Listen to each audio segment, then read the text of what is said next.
I work as a park ranger in the Deep South. My assistant was a member of a cult, the lone survivor of an event orchestrated to get their souls free passage onto the nearest UFO. His name is Jay Hardwick, and mine is Jay Salem. To avoid confusion, everybody just calls him Wiki, and me Little J, even though I despise that nickname and always have. The Little J thing is an old and rather worn-out joke, as I stand about 7 feet tall. My parents were also monstrously tall, and their parents before them too, and so on and so forth.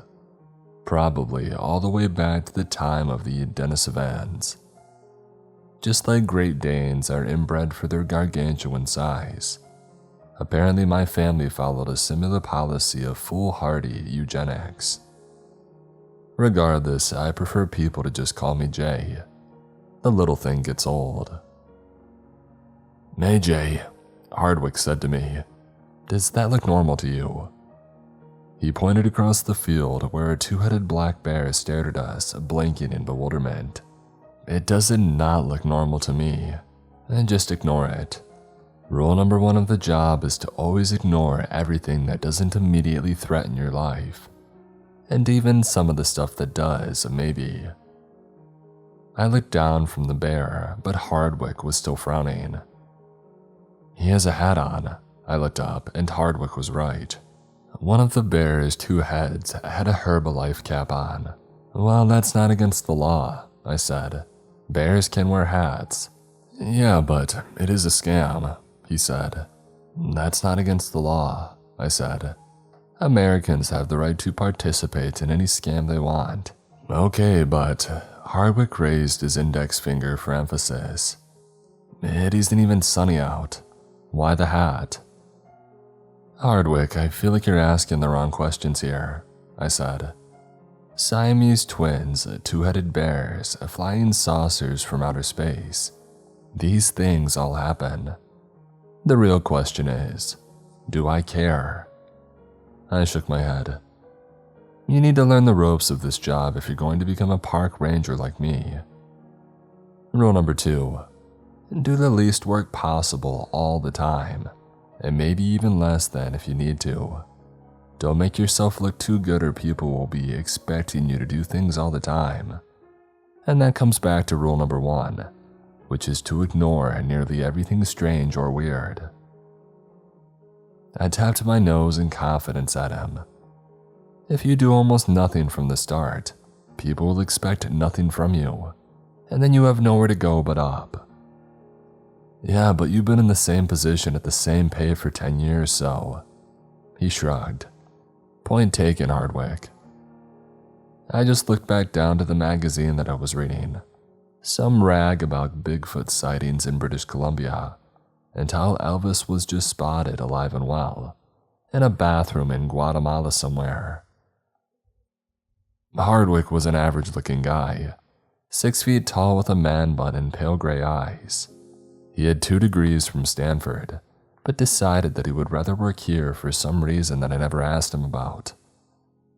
He currently sat in the ranger station looking out the window, still observing the bear. As usual, we were understaffed and weird stuff was happening.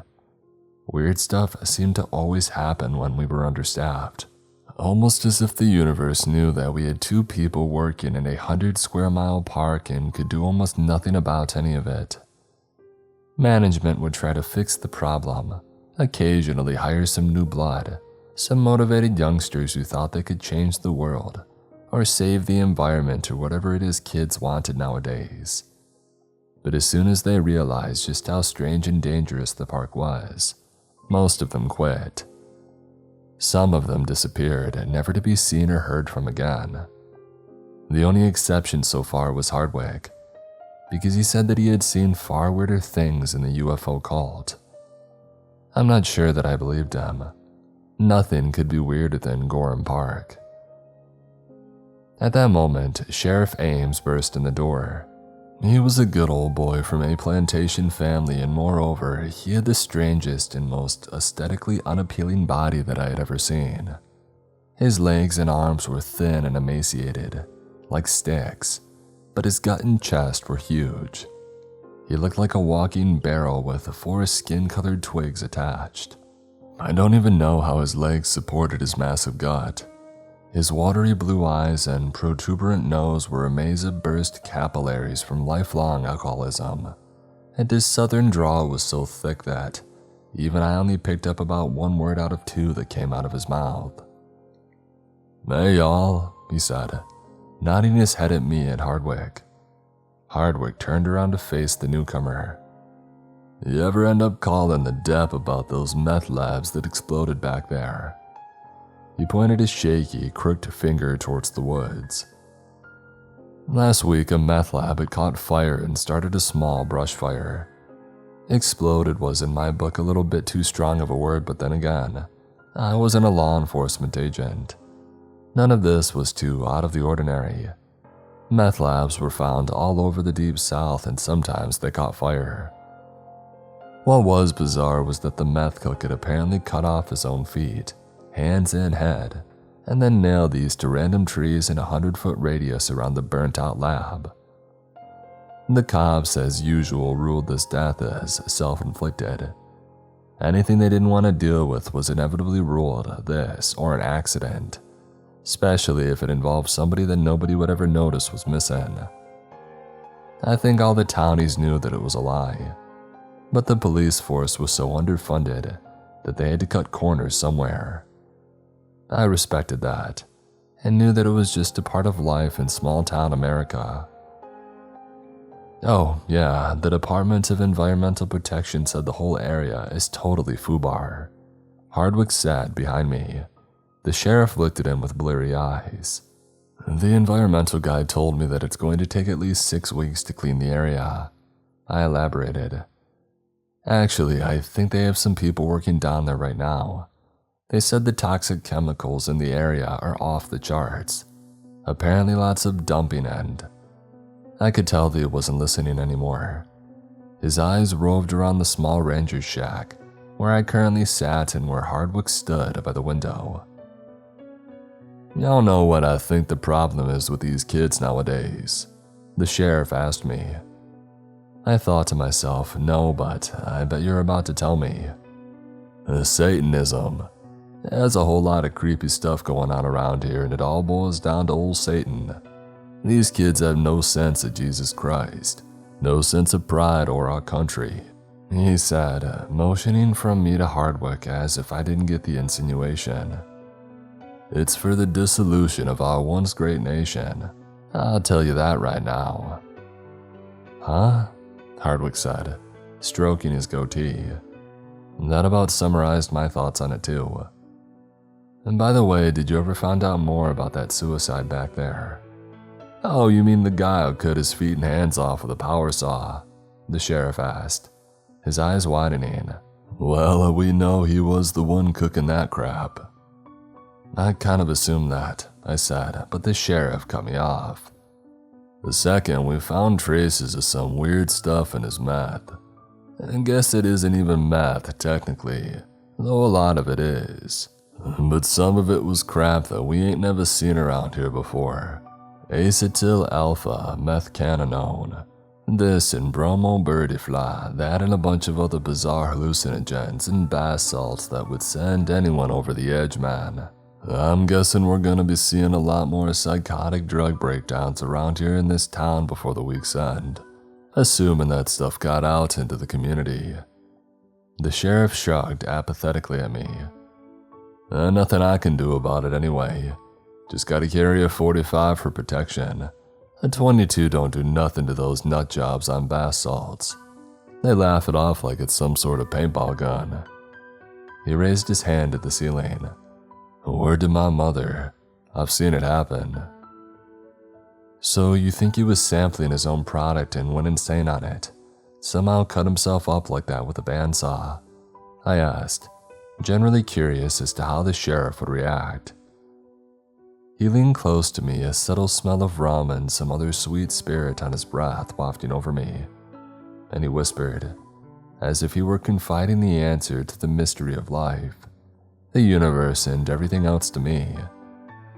Instead, he told me the most obvious statement that I had heard all week. "I don't think he did it to himself, boy," he said, shrugging his eyebrows up and down as he talked. Sure, a man could cut off his feet easily enough with a bandsaw. Maybe even the head, too. But the hands. How in God's green earth could he get the hands? I shrugged my eyebrows back at him in what I hoped was a non-threatening, brotherly gesture. "Geez, I never thought that maybe he was murdered," I said, hoping that I sounded serious. "I mean, what if he had jerry-rigged the bandsaw to keep running? Like put a heavy band around the trigger and then fell into it with both his hands after getting his feet. Then he saved his head for last. Maybe somebody hopped up on enough drugs could ignore the pain long enough to get through that." Sheriff Ames shook his bulldog-like face, loose skin rippling as he looked down at the well-worn wooden counter between us. "Nah, not a sign of jerry-rigging or anything else in the area. CSI would have definitely found it by now," he said. I had my doubts, but I kept them to myself.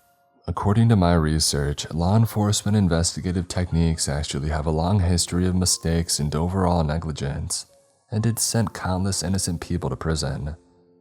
Hardwick sat behind us, perking up like he always did when rambling about a subject that he knew, and he knew about nearly everything. He read a book one day, seemed to remember everything, and didn't find any subject too boring to study. The only area of expertise where they don't have an insanely high error rate is DNA testing. But the rest, bite mark evidence and tear sampling and even fingerprinting, the error rate is so high that it puts thousands of innocents into prison alone in. The sheriff cut him off, lifting his hand up as if he were flicking away a housefly. "Look, boys, I ain't come here to talk about studies. I don't care, honest. It ain't my job and I trust my men. But I actually need a favor from you," he said, looking mainly at me with a small glance towards Hardwick, as if sizing him up. Seeming satisfied with what he saw, he continued. "Do you remember when those Satanists killed that little girl?" the sheriff asked. I nodded solemnly. "I need y'all to go back there and see if somebody dropped something small. Maybe just a bracelet or a necklace. We got a tip that certain undesirables are visiting the site." I wondered who would have given him the tip, or how they could have known who was visiting what miles in the woods, and I certainly didn't know about any Satanists. From what I had seen, what had been done to that little girl was savage. It was done by a monster, not a human being, and nobody had ever been caught for the crime. Yet somehow the local media had known that it was Satanists, as if by magic. No one ever wanted to acknowledge that there were demons and monsters in the park, and they would attribute it to anything they could as long as they could avoid it. "Sure, Sheriff," I said, nodding. "Hardwick and I have to go on patrols today anyway. We can stop by the area." After nodding and shaking my hand, Sheriff Ames took off in his car, leaving just Hardwick and I alone in the ranger station. I turned to notice that the two-headed bear had gone. He had probably left before Ames even got there. At that moment, the phone rang. Hardwick picked it up, tilting his head slightly. "Hello, ranger station, how may I help you?" he said quickly. He pulled the phone away from his ear slightly, grimacing, and then handed it to me. "It's for you." I took it begrudgingly, holding it at arm's length as if it was a poisonous snake getting ready to strike. But after taking a deep breath, I put it to my ear. "This is the head ranger on duty. How can I help you?" "I will eat your soul," a deep, demonic voice said, coming through the phone at an amazingly loud, eardrum-shattering volume. "I will kill everyone you love in front of you and rip off your skin. I'll burn your town to the ground, for I am the destroyer of stars, the devourer of worlds, and the bringer of the dead lights.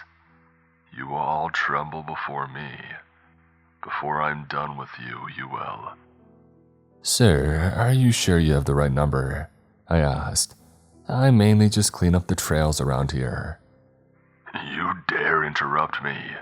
The voice screamed, making my right ear ring. I winced, pulling the phone further away. Listen to me and listen closely. If you go to the spot where the girl's sacrifice was performed, you will die. Stay far away. If you want to extend your puny life by even a single minute, you will avoid the areas that we have deemed holy ground. Remember this, or today will be a day of endless torment and pain for you. And with that, the phone call ended. The dial tone seemed so quiet and serene by comparison that I forgot to hang it up. What was that about? Hardwick asked, curious. Wrong number, I said, walking the phone back to the cradle. All right, let's get this over with. We need to go to the spot where that little girl died and see if we can't help somehow. I sighed. I guess we better do it while there's still daylight, as I really don't want to be trapped out there after dark. We grabbed some protein bars, water, and a couple walking sticks, and we headed out. As we got a few miles out on the packed dirt trail, mostly walking in silence and enjoying the scenery and the smell of pines and maple, Hardwick lit up a joint. Hardwick, you shouldn't be smoking that on the job, I said. In fact, you shouldn't be smoking it at all. It makes you stupid and it makes you smell like a skunk ate another skunk and then crapped him out. Hardwick shrugged, ignoring my point. I just don't get how the sheriff knew somebody was visiting the site, Hardwick said, or why he just couldn't go out himself or send one of his cop buddies to do it. Why come to us? None of this makes any sense. I have a feeling that if Sheriff Ames tried to hike 5 miles off the beaten path, up and down all these hills, his heart would explode and that would just give us more paperwork to do. Besides, I said, stopping to move a large branch off the trail. We need to clean the pathways up anyway. I haven't been out this way in over a month.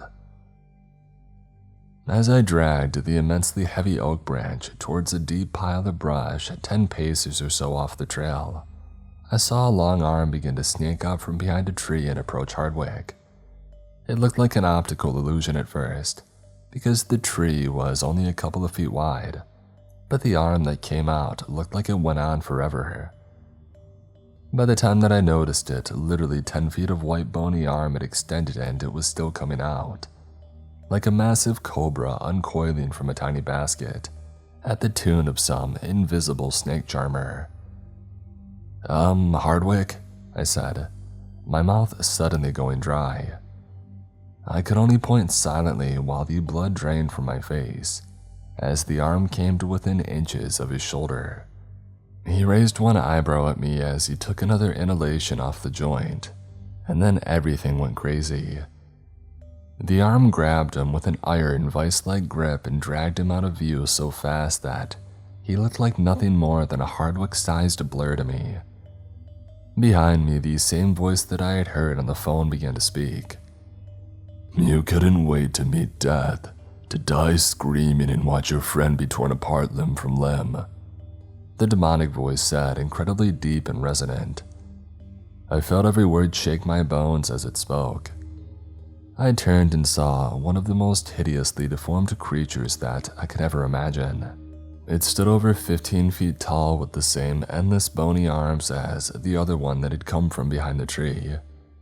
It was entirely naked, bone white, emaciated and nightmarish looking in every sense of the word. Its eyes looked like pure white cataracts with a thin bluish film near the pupil. Its skin clung so tightly to its body that I could see every rib and bone that composed it. Its nose looked like the thin slit nose of a snake, and its ears were missing. But its smile was the most disturbing part. It had a grin that looked far too wide for its face, showing off dozens of bleeding, sharp little teeth. Small rivulets of blood ran down from its mouth, leaving pink streaks over the bottom portion of its entire face. From behind me, I heard Hardwick shout and then a gunshot. I turned and saw Hardwick holding a pistol. another creature like the one before me holding him 10 feet off the ground. Its other long arm snaked out and whipped the gun out of Hardwick's hand, sending it flying far away into the brush, and I knew that we were doomed. Hardwick always carried a small .22 on him for protection, but I had nothing more deadly than a Swiss Army knife on me. And then, just as all hope had left me, I heard a roar from behind me and the scream of pain from the creature that had spoken to me. Turning quickly, I saw the two-headed bear bound out of the woods and ripped into the monster's thin, immensely long leg. With a quick snapping sound, one of the heads snapped its femur, sending a spike of bone out through the monster's flesh. I heard Hardwick fall with a grunt as the other creature dropped him and began to draw forward, planning an attack on the bear. But with all of its attention on the main threat, it didn't see me as I ran at him from the other side, raising my walking stick and whacking it across the head as hard as I could. I heard a crack of bone and then the creature looked unsteady, stumbling along for a few steps before falling. The two-headed bear quickly rushed forward and went for its throat. "Hardwick, run," I said, pulling him up and heading back to the ranger station. I don't think either of us have ever sprinted 3 or 4 miles so fast before in our lives.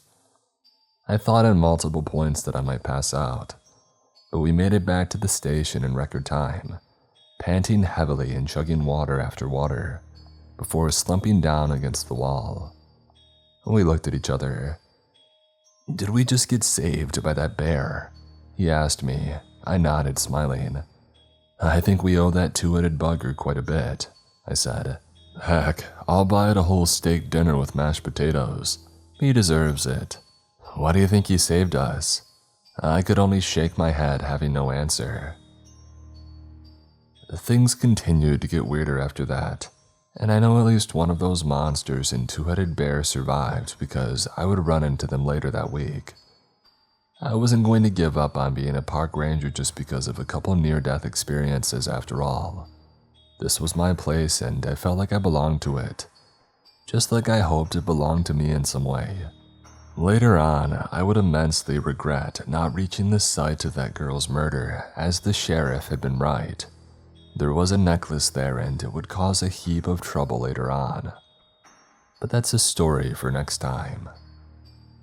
After we had returned to the ranger station, I had a couple of shots to calm my nerves.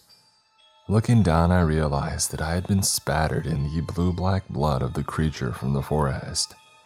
Tiny droplets had dried on my arms, chest, and face, and as I licked my lips, I realized that I just ate a little of the blood too. I gagged for a second, furiously wiping at my mouth and spitting on the floor. Wiki seemed mostly unaffected by what had just happened. He was a teetotaler, avoiding all alcohol but smoking cannabis, and occasionally even taking psychedelics. Whenever I drank, he always told me, "Alcohol rots your brain and kills your liver," though I doubted any of that would matter if the things in this park got to me first. I was looking into my empty shot glass with trembling hands when Sheriff Ames came into the ranger station, flanked by 2 agents in black suits and sunglasses. "Back already?" I asked him. He didn't respond. "Care for a drink?" He looked at the bottle of Sky vodka and seemed to consider, then glanced at the agents next to him and shook his head no. "Son, did you find anything out there?" he asked in a fatherly tone, his drawl receding a bit now that he apparently had company from one federal agency or another. "We had a bit of a problem," I said. Hardwick nodded. "Wiki, little J," the sheriff said, turning toward Hardwick.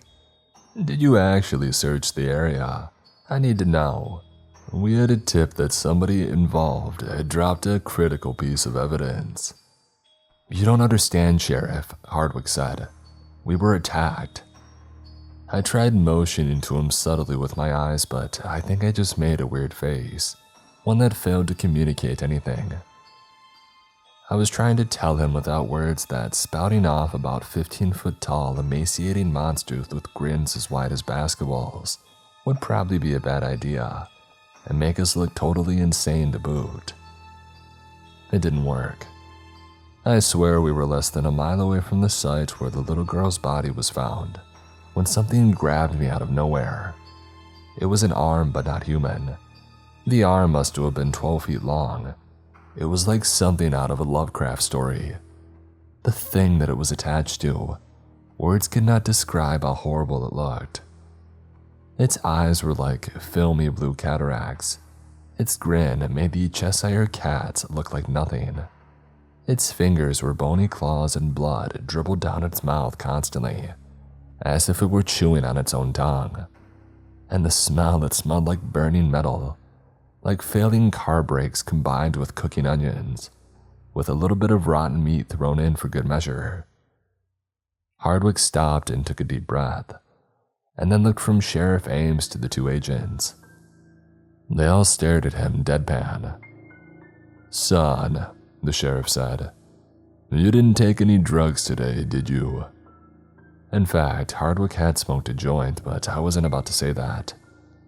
They already were looking at us like we were a danger, raging psychotics who had somehow escaped from the loony bin and stolen a couple of ranger uniforms.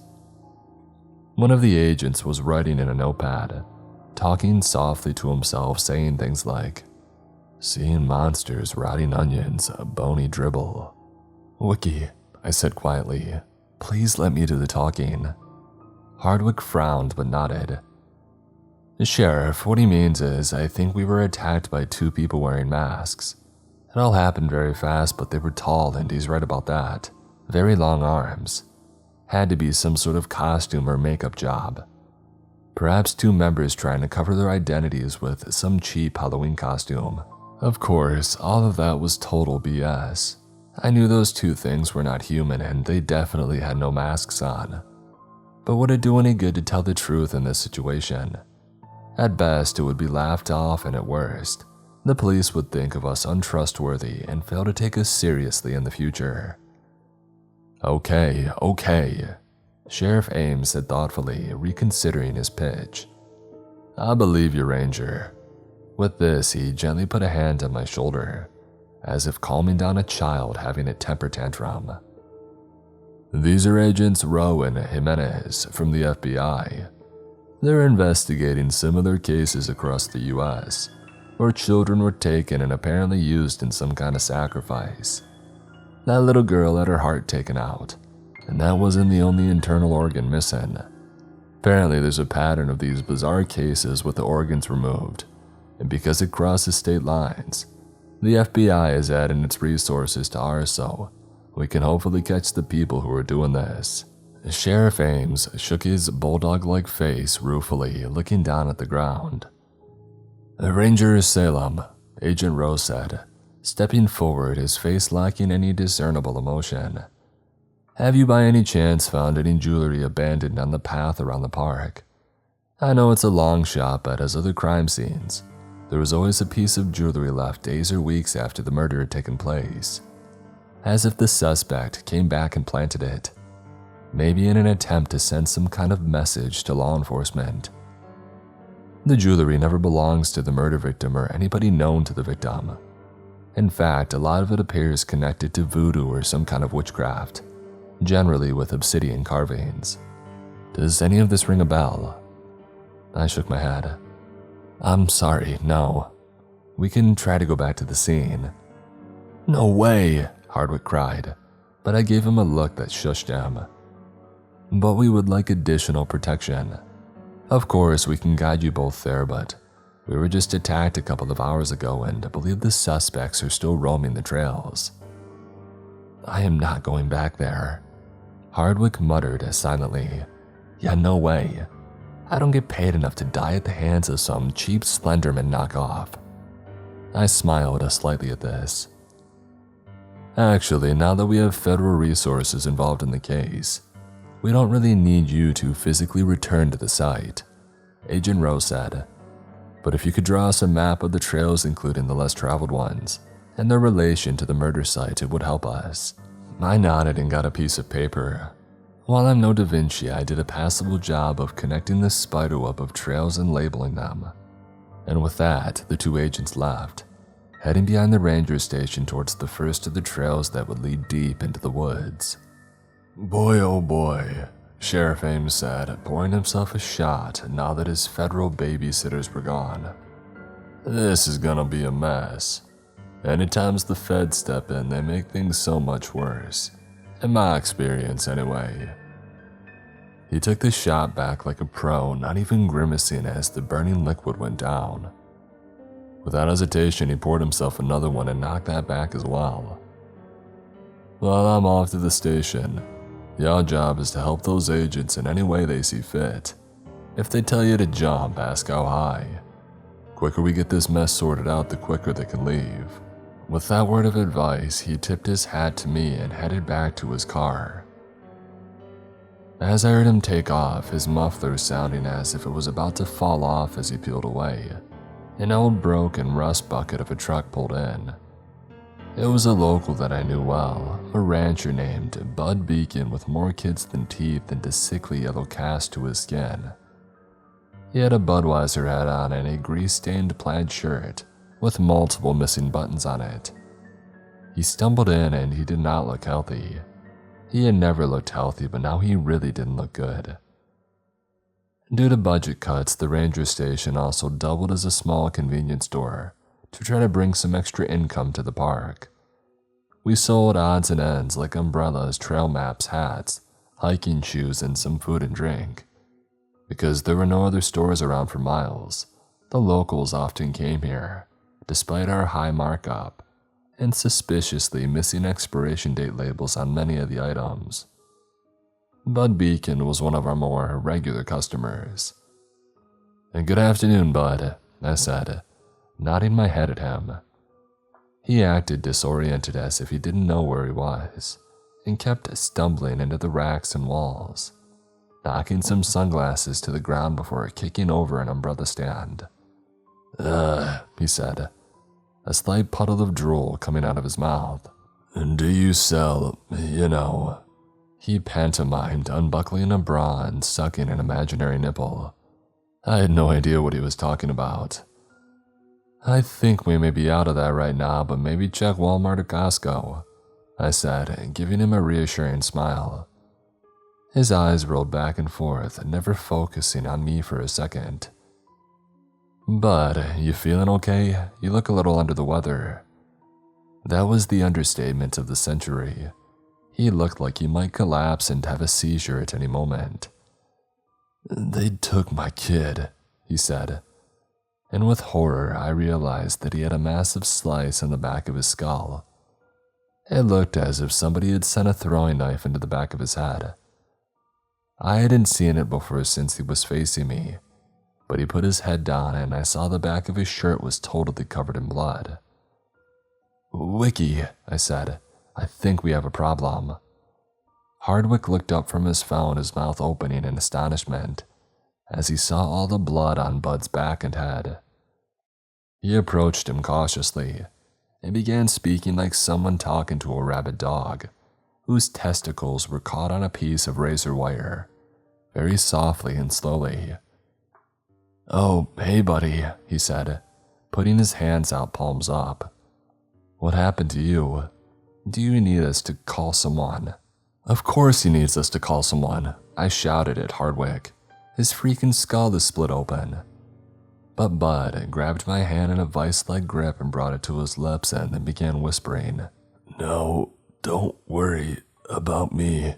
My boy is in the woods, still alive, kidnapped," he said, his words becoming increasingly disjointed and drawn out before he lost consciousness, toppling backwards onto the well-worn hardwood floor.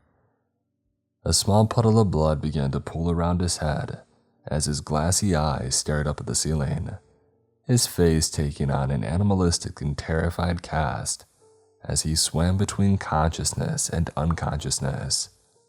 "Wiki, call the police," I said, breathing hard and looking around quickly. I saw nothing out of the windows to alert me to imminent danger, but I had the feeling of being watched. "The state police," I amended, thinking of Sheriff Ames' alcoholic bulldog eyes. The town cops had never been much use around here, except at covering up crimes and displaying a level of incompetence that I could only characterize as admirable. I mean, I thought I did the least amount of effort required in my job, but locals like Sheriff Ames really put me to shame on so many levels. Hardwick was already one step ahead of him, and I heard him murmuring to the dispatcher behind me. I stopped and wondered, how had Bud driven here with such extensive head trauma? He was barely aware and conscious enough to formulate a sentence, less likely to drive a car through the poorly maintained and pothole-ridden roads of our dilapidated southern town. I walked around the desk and peered out the front door. I saw that he had totally demolished the ranger station mailbox a couple 100 feet away, where the dirt road met pavement, and that his truck had 4 flat tires. Some of the tires were so badly worn away that he had apparently driven on the broken, rusty rims for the last part of his journey. The rotors and rims were all shot, and the car would definitely need to be towed out of here. Taking a deep breath, I walked out the door and decided to take a look around. Maybe his son was out here somewhere. I began to circle the log cabin facade of the station, going behind the dumpsters when I saw a familiar face, or rather 2 familiar faces. It was the 2-headed bear who had saved my and Hardwick's lives earlier in the day. He stared at me with a calm and passive intelligence that I had never seen on any animal's face before, and then started speaking. Except his mouth wasn't moving.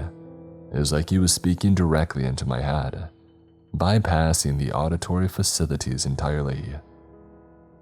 "And don't be scared, Jay," the one on the right said, nodding his head and baring his teeth in a simultaneously friendly and terrifying gesture. For once, I did not have to look down at the person, or in this case, a bear person, who conversed with me. Even though I stood around 7 feet tall, the bear stood only an inch or 2 less than that, his front paws at his sides in a very human-like stance. "My name is Rolf." He ceased speaking, and the one on the left, who still had his Herbalife hat on, continued, "And my name is Grolf." They had 2 separate voices. Rolf's voice was considerably deeper and slower, while Grolf spoke quickly in a more excitable and high-pitched cadence. "We've been watching you for a long time," Rolf continued. "You have potential, and I believe you are one of the few things keeping the evil in these woods contained. If it weren't for you, it would spill out into the world and all would be lost." "Are you sure you have the right guy?" I asked aloud, looking between the 2 heads. I mean, I've had the same job since high school. I have 0 friends except maybe Wiki, but he's kind of forced to be here with me, so maybe that doesn't even count. I can't even get a credit card and 2 of my toes are fused together. None of that strikes me as hero of the century kind of stats. I paused for a moment and then continued. "I do still have all my teeth though. I guess that's fairly unusual for this town." Grolf shook his head, a bemused expression crossing his intelligent, furry face. "Do not underestimate yourself. You are told by your society that unless you have many friends, constant beautiful women, and 10 whole toes, then you're a failure. But you have something much more valuable inside of you." He pointed to my heart with his right front paw. "You have chutzpah, grit, the ability to run into a situation even when the odds are clearly stacked against you. You have no idea how rare that is in your species. Did you not put your life on the line just to find a necklace that could solve a little girl's death earlier today?" "Oh, I think you're confused," I said.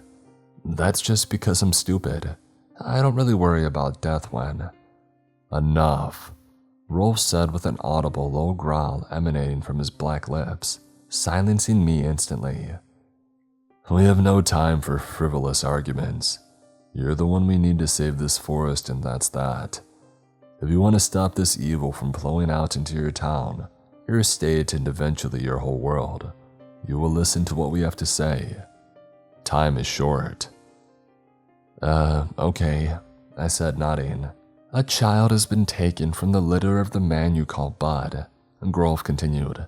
He is special, and within his mind, he's more powerful than the greatest saint or magician your kind can imagine. You must save his life. If he dies, all will be lost.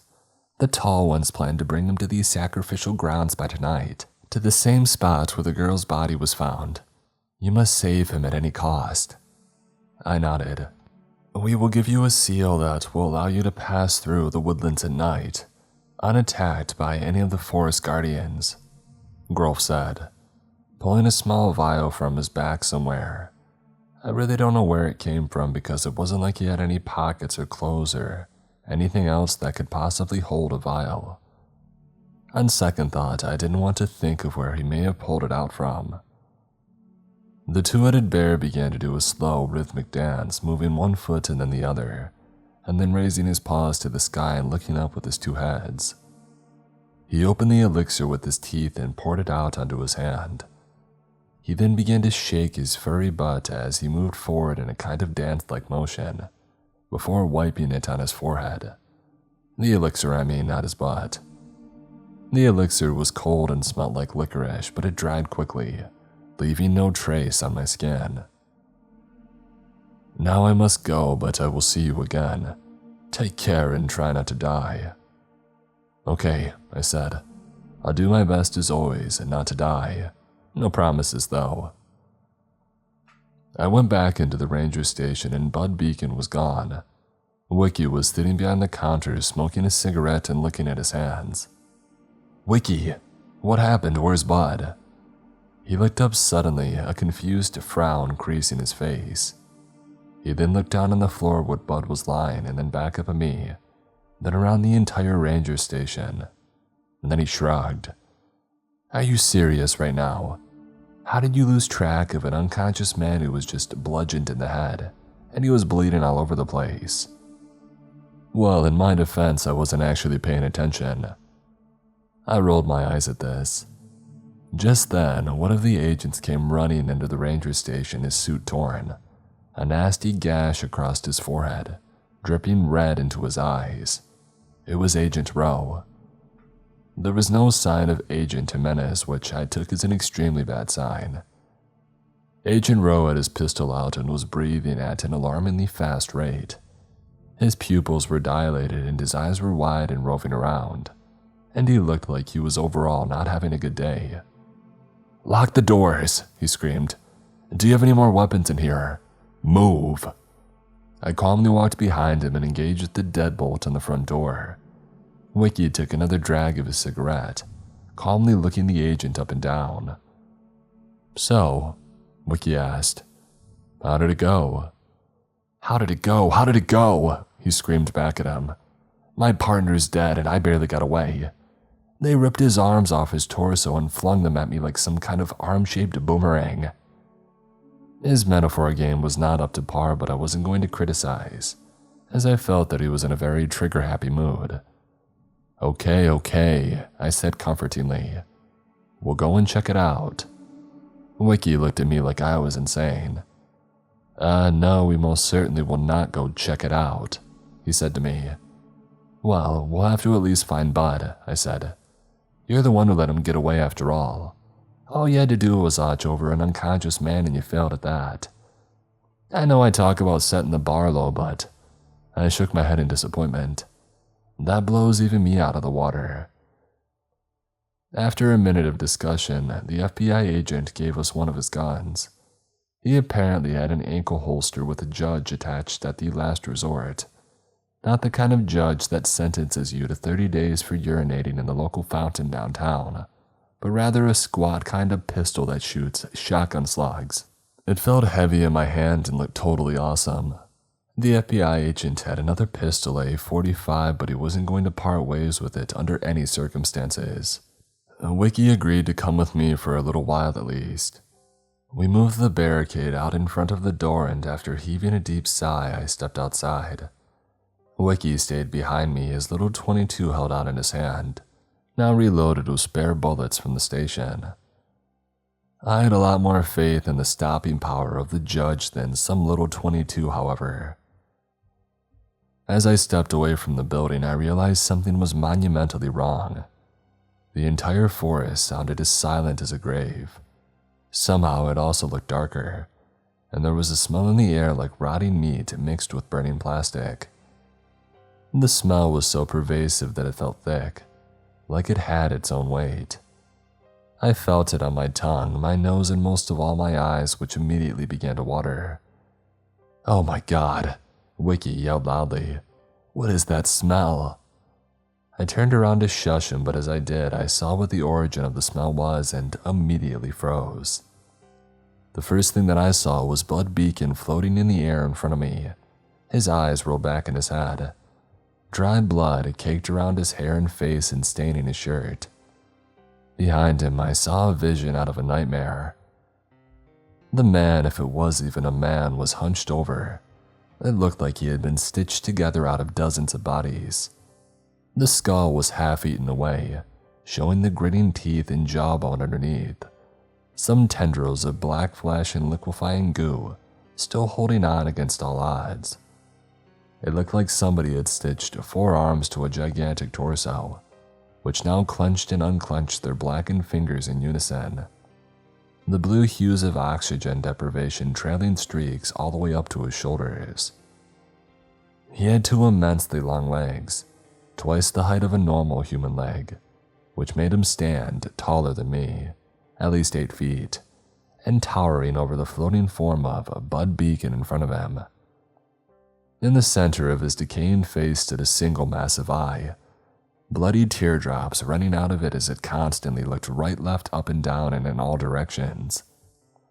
He opened his mouth to speak, and as the words came out, so did a fresh wave of the nauseating smell. "A favor for a favor, a life for a life," he said in a voice that sounded like thousands of voices all mixed together, rising and falling in tone randomly as he spoke. "You give up and go home, and I'll let you and your friend live. This man and his offspring are all mine. He gave them to me." The creature sent out a long forked tongue and licked the maggots off its decomposing lips.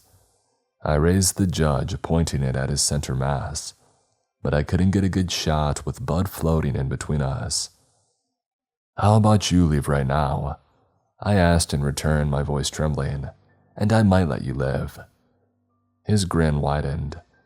From the forest to the right of us, I heard the sound of loud rustling. The son of Bud Beacon appeared, his eyes wide and tear-streaked. "Dad?" he yelled, seeing his father floating and catatonic. "Dad, what are you doing?" The distraction was all that I needed. I sprinted a few feet to my left, giving me a clear shot without risking the life of Bud, and began firing. The shotgun shells opened up large exit wounds all over the creature's torso, sending out sprays of bugs and rotten meat. But just as soon as they had opened, a writhing mass would begin to stitch the flesh back together. In all the excitement of the gunshots, I didn't realize Bud Beacon had fallen to the ground until I saw him sprawled out there, his eyes closed now, looking as if he were asleep. I continued shooting the creature as it ran at the boy until I ran out of ammo, but it did no good. The maggots just restitched its skin together as soon as the bullet exited. So I watched with horror as its 4 long arms wrapped around the crying child, and they disappeared into the forest. I turned to Wiki, who looked fairly calm and placid despite all that just happened. "Well, now we really have to go after them." His eyes widened. "You want to go after an unkillable and gag-inducing eldritch deity? What do you plan to subdue him with good manners?"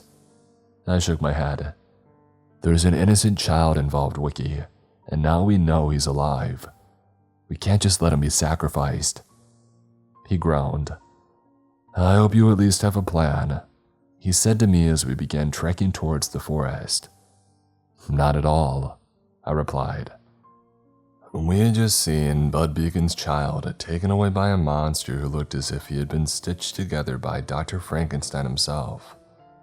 I knew the kid's name, Smitty. I had seen him around town many times but never spoken with him. He only talked rarely and always had a 1,000-yard stare. I knew from Bud Beacon taking him to the ranger station that Smitty had a lot of weird obsessions about food. He would only eat food or drink drinks that were white or clear. So he ate a lot of rice, pasta, milk, and other staples, and drank a lot of water. Any food or drink that had any color other than white or transparency to it disgusted him to no end. If somebody tried to give him something else, he would close his mouth, turn his head away, and refuse to speak to that person for the rest of the day. So, Wiki said from my left, "Are we just going to run into the woods and shoot anything that moves?" "I don't really have any better ideas," I admitted. "Maybe that two-headed bear will come back and save us." I wish that I could have talked to him more. Seems to be the only one who really knows what's going on around here. "I really wouldn't count on him bailing us out again," Wiki said. "He has to be getting sick of us." I only shrugged.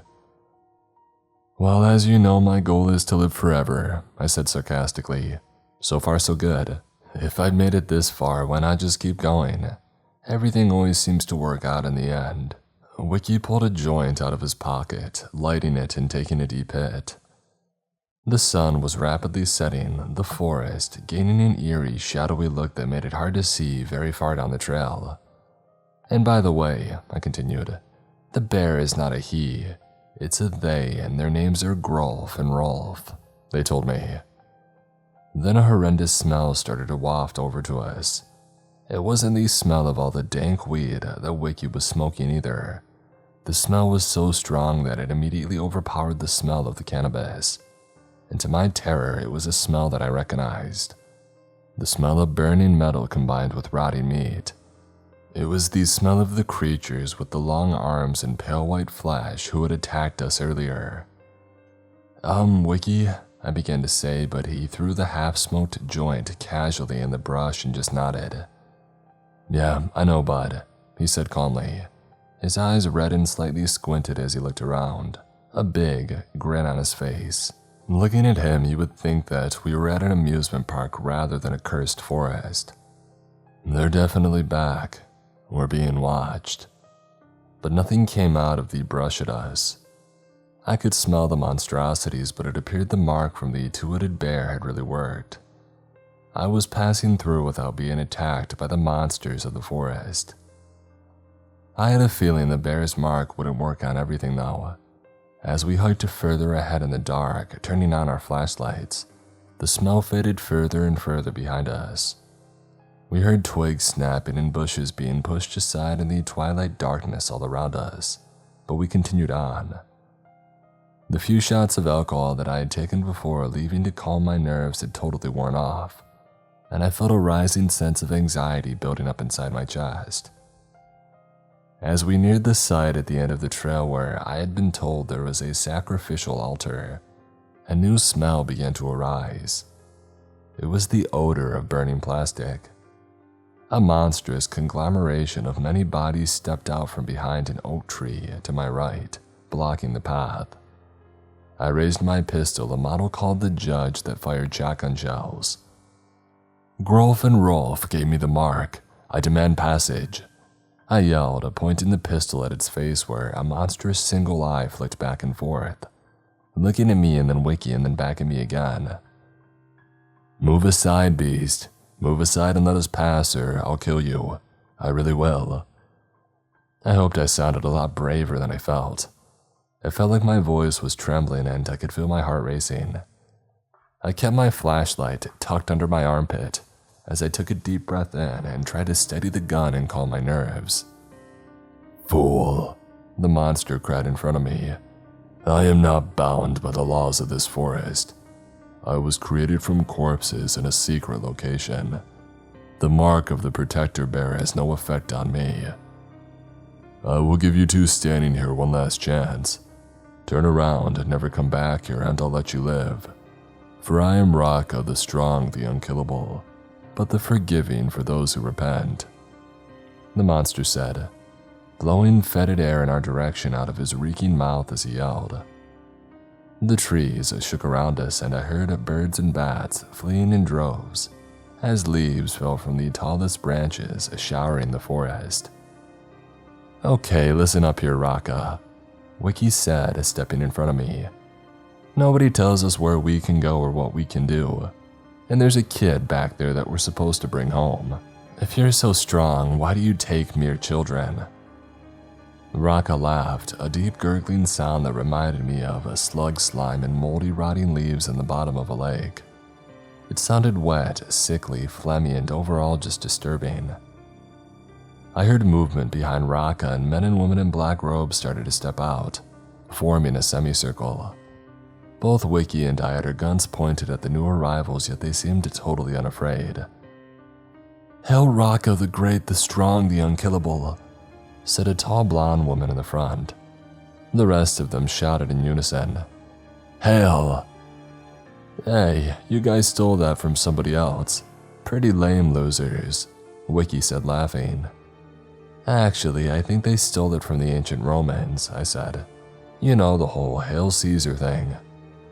Wiki gave me a sour sideways look, frowning. The cult members and the monster in front of us totally ignored our conversation.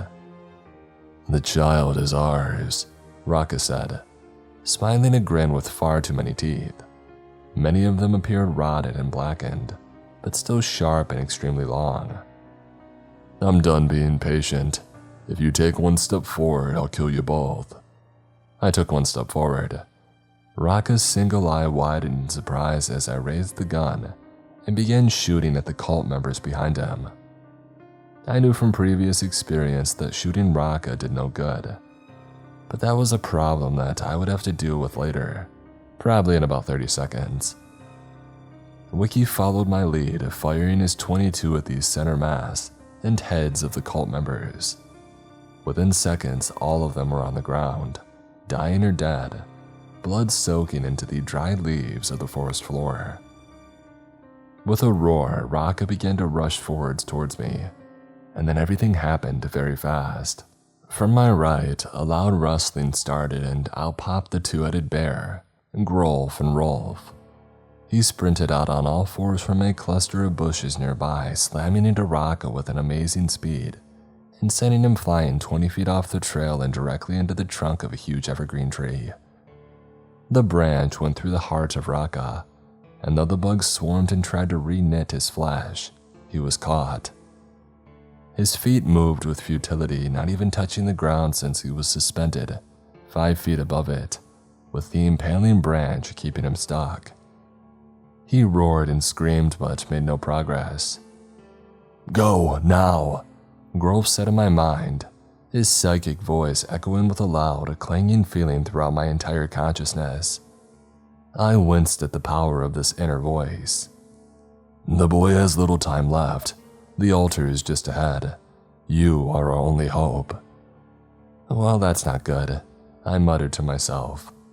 If I was the only hope from saving this forest, maybe this entire town, then they really were in a much crappier position than I had imagined. Wiki and I ran forward, reloading our guns as we went. A few hundred feet ahead, we saw the flickering glow of a bonfire. A round stone table about 20 feet across sat next to it. A thin, shirtless boy was tied up on top of it. Around him, cult members in black robes chanted, standing in a circle, every eye on the imprisoned boy. Once we were within range, Wiki and I began firing, my judge pistol blowing holes the size of a grapefruit into the chests of many of the members. Wiki was also a great shot, and his .22 put tiny bullet holes into the skulls of those nearest the boy, dropping them instantly. The rest of them scattered like cockroaches, the chanting stopping immediately as they ran in all directions into the forest. We took the opportunity to reload. "Let's get the kid and get the heck out of here," Wiki said, and I nodded. The sooner that we get out of here, the better, I thought to myself. Taking out a pocket knife, I quickly began to cut the bindings on the boy's hands and feet, while Wiki untied the gag around his mouth. The boy had a vacant, blank look in his eyes. I wondered whether he was in shock. "Smitty, can you hear me?" I asked loudly, but he didn't respond, just staring through me and not making eye contact. "Just grab the freaking kid and let's go. Those other things, the ones with the long arms and the pale skin, they're probably gonna be back soon. You don't really know how long the protection that the bear gave you lasts, now do you? No, I said, trying to remember. I knew logically that it didn't last forever, but would it wear off so fast? I figured we would find out on our way back. Grabbing Smitty's arm, I pulled him up from the table. He didn't resist, and when I started speed walking back towards the trail, he kept pace with me. "Thank you," Smitty said to me silently. I barely heard him but looked over at him in surprise. He glanced over at me, making eye contact for the barest fractions of a second, and then returned his gaze forwards. "Hey, little man, you're welcome," I said, smiling. "We weren't going to let you die out here. Your dad's waiting for you, too." I didn't tell him that his dad was probably waiting for him in the hospital, getting his head stitched up and his skull fractures checked out. "But we're in trouble still," Smitty said, pointing to the tree where Raka had been impaled. Looking up, I realized the branch where I had seen him suspended was now broken in half, and there was no sign of the monster, except for thick black blood and thousands of bugs on the fractured remainder. "Oh crap," Wiki and I both said at the same time as a rushing shape smelling like burning plastic and rotting meat sprinted out of the woods, grabbing Wiki and disappearing into the pitch blackness. As he was grabbed, Wiki dropped his gun, yelling in surprise. Once he realized what was happening, he started screaming at me. "Get out of here," he said. "Don't worry about me, get the kid to safety." I tried running after him, but Raka was far too fast. After a minute, I turned around and went back to the trail, where I saw Smitty patiently waiting. "No," I screamed. "We have to get him back." "Don't worry," Smitty said, his face a blank expression. "I can track them, I can track all of them. I see it like live points on a map in my..." He stopped walking, pointing to his forehead. I was panting, doubled over from sprinting. "But we need help. There are too many of them and the mark is wearing off. I see it on you like light being washed away. Your face grows darker and darker as it fades." This was the most that I had ever heard Smitty speak, and I was flabbergasted. "We will come back," I said, taking Smitty's hand and leading him to safety. We found his father, who had been picked up by a random passerby as he stumbled in the road, his face a mask of blood, his wounds untreated, the brain damage and concussions making him totally unaware of where he was or what was going on by that point. I finished telling all of this to my psychiatrist the next morning. He had been prescribing me antidepressants for my crippling depression, and even though Wiki was gone for now, I still had to go to work and keep my appointments. I knew that I would get Wiki back eventually. He was too tough and dumb to kill. The psychiatrist nodded at me as I spoke. "And do you blame yourself for what had happened to your friend Hardwick?" he asked, pushing his glasses up his nose. "No, we did what we had to do," I said, not knowing whether I was being totally truthful. Maybe I did blame myself a little bit, but I didn't want to tell this man that. He wrote a few more notes in his notepad, and then his secretary came in. "Dr. Ferenzo," the pretty brunette said. He looked up. "You have a call, it's an emergency." Nodding gravely, he got up. "Please excuse me, Jay, I'll be right back," he said, leaving the room and closing the door behind him.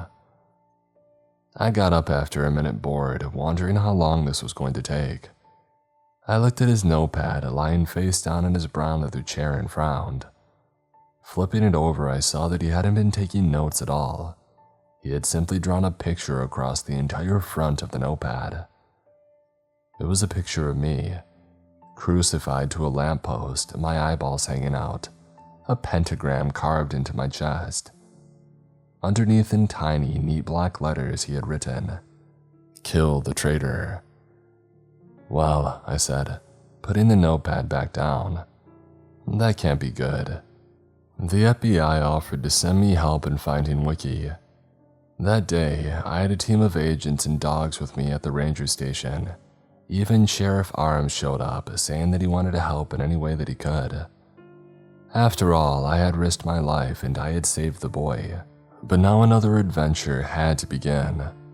I just hoped that I would find Wiki in time, and that one day I would end the evil in this forest once and for all.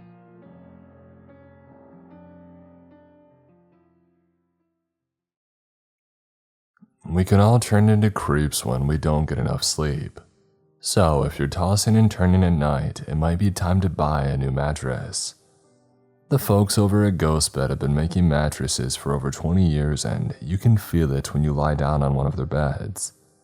They never skimp on quality, using the best materials to support and cushion your body throughout the night. Plus, each ghost bed is made with signature cooling technology that means you'll never wake up feeling suffocated by your mattress again. Trying a new ghost bed is easy with free shipping, a 101-night sleep trial, and an industry-leading warranty. Most orders ship within 24 hours, so you'll get your new mattress fast. And Ghostbed has a team of sleep experts standing by to help you with any questions. For a limited time, you can use code Mr. Creeps for 40% off site-wide. Head to ghostbed.com/Mr. Creeps now to get started.